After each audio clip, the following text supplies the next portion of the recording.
আৰম্ভ হ'ল প্ৰেমৰ সপ্তাহ। সপ্তাহৰ 7টা দিনেই বিশেষ। পৃথিৱীৰ প্ৰায় সকলো প্ৰান্ততেই এই ভেলেণ্টাইন সপ্তাহক লৈ বিশেষ উন্মাদনা আছে। ভালপোৱা প্ৰকাশ কৰিবৰ বাবে এয়াই হ'ল উত্তম সময়। 14 ফেব্ৰুৱাৰীত উদযাপন কৰা হ'ব প্ৰেমৰ দিৱস। বৰ্তমান যান্ত্ৰিক যুগত ফেচবুক, হোৱাটছএপতেই প্ৰেম। মোবাইলতেই প্ৰেমৰ বাৰ্তালাপ। কিন্তু আজি আমি দৰ্শকসকলক দেখুৱাম এক সুকীয়া দৃশ্য। মমৰ পোহৰত প্ৰেম পত্ৰ লিখাৰ এক বিশেষ দৃশ্য। মমৰ পোহৰত প্ৰেম পত্ৰ লিখিছে এজাক ল'ৰা-ছোৱালীয়ে।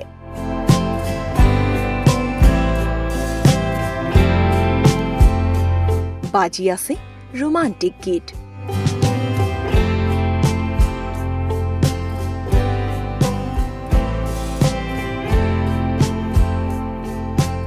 হয়, দৃশ্যটো দেখিলে আপোনাৰ মনত পৰিব অসমীয়া সাহিত্যৰ স্বনামধন্য সাহিত্যিক হেম বৰুৱাৰ বিখ্যাত কবিতা মমতাৰ চিঠিলৈ।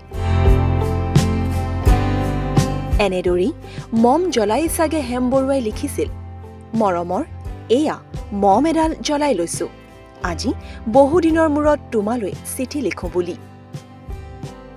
বাহিৰৰ উৰুঙা বতাহজাক আহি মমডাল কোবাইছে।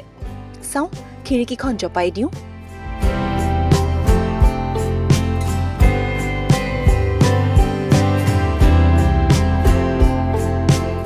এই দৃশ্য অভয়াপুৰী মহাবিদ্যালয়ৰ নীলাখামৰ চিঠি অৰ্থাৎ প্ৰেম পত্ৰ লিখা প্ৰতিযোগিতাৰ দৃশ্য এয়া।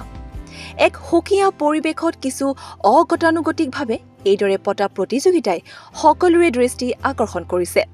প্ৰতিযোগিতাত অংশগ্ৰহণ কৰি সুখী বুলি অনুভৱ ব্যক্ত কৰিলে ছাত্ৰ-ছাত্ৰীসকলে।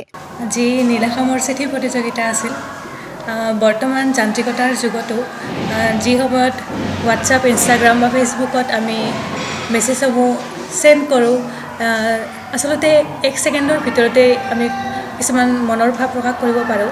তেনে ক্ষেত্ৰত এই যান্ত্ৰিকতাৰ যুগতো আজিৰ দিনতো নীলাখামৰ চিঠি প্ৰতিযোগিতা এনেদৰে মহাবিদ্যালয়ত অনুষ্ঠিত কৰাৰ বাবে মই বহুত সুখী হৈছোঁ। আচলতে এই পৰিৱেশটো আগতে পোৱা নাছিলোঁ। বিভিন্ন ছ'চিয়েল মিডিয়াৰ জৰিয়তেহে দেখিছিলোঁ। এনেকৈ মম জ্বলাই নীলাখামৰ চিঠি লিখা আজি মোৰ প্ৰথম অভিজ্ঞতা হ'ল। যথেষ্ট ভাল লাগিছে, প্ৰেম অনুভৱ কৰিব পাৰিছোঁ যেন লাগিছে। স্বাভাৱিকতে ছ'চিয়েল মিডিয়াৰ আগ্ৰাসনৰ যুগত এইদৰে মমৰ পোহৰত প্ৰেম পত্ৰ লিখা প্ৰতিযোগিতাই পুৰণি স্মৃতিকেই মনত পেলায়। আজি প্ৰথম অনুভৱ। আজিলৈ কোনোদিনো লিখা নাছিলোঁ, আজিয়ে প্ৰথম। গৰিমাৰ কথা শুনি আজি প্ৰথম মই পাৰ্টিচিপেট কৰিলোঁ। ভালে লাগিছে। এটা বেলেগ অনুভূতি, এটা বেলেগ পৰিৱেশ। ফাৰ্ষ্ট টাইম লিখিলোঁ আৰু লিখিব খুজিছিলোঁ কিন্তু পৰা নাই, তো কম্পিটিশ্যনতে লিখিলোঁ। ভাল লাগিছে আৰু মই ভাবিছিলোঁ যে লিখিম এবাৰ, তো হৈ গ'ল।